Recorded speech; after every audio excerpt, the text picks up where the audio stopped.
Hi అండి అందరికీ. ఇవాళ బ్రెడ్ ఆమ్లెట్ చేసేసుకుందామండి. ఈ బ్రెడ్ ఆమ్లెట్ కోసం 2 బ్రెడ్లను తీసుకొని రౌండ్ షేప్లో కట్ చేసుకుందామండి. 2 బ్రెడ్లు తీసుకొని రౌండ్ షేప్లో కట్ చేసుకొని పక్కన పెట్టుకుందాం. ఇప్పుడు ఆమ్లెట్ కోసం పచ్చిమిర్చి, ఆనియన్స్, కొత్తిమీర, తగినంత ఉప్పు, కారం, ధనియా పొడి, జీరా పౌడర్, కొంచెం పసుపు, కొంచెం అల్లం వెల్లుల్లి పేస్ట్ వేసుకొని మొత్తం కలిసేంత వరకు కలుపుకోండి. కలుపుకున్న తర్వాత ఇప్పుడు 2 ఎగ్స్ తీసుకొని దీంట్లో ఆనియన్స్ మిశ్రమంలో వేసేసుకుందాం. వేసుకొని అన్నీ కలిసేంత వరకు మంచిగా కలుపుకోవాలండి.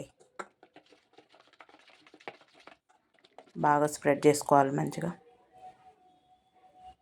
ఇప్పుడు చిన్న కళాయి పెట్టుకోండి. చిన్న కళాయి పెట్టుకొని వేడెక్కాక కొంచెం నూనె వేసుకొని ఇప్పుడు ఆనియన్స్ ఎగ్ మిశ్రమాన్ని కొంచెం వేసుకుందాం. తర్వాత బ్రెడ్ పెట్టుకుందాం.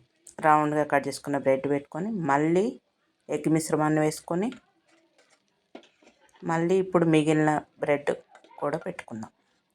ఇప్పుడు మిగిలిన ఎగ్ మిశ్రమం మొత్తం వేసేసుకుందాం.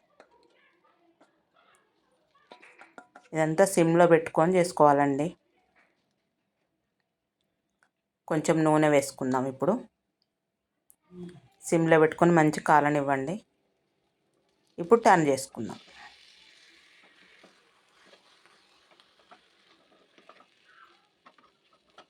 టర్న్ చేసి మళ్ళీ చిన్న సిమ్లో పెట్టుకొని కాలనిద్దాం.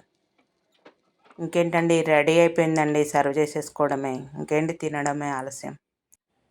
ఈ వీడియో నచ్చితే లైక్ చేయండి. ఇలాంటి మరిన్ని వీడియోస్ చూడాలి అంటే నా ఛానల్ సబ్స్క్రైబ్ చేసుకోండి.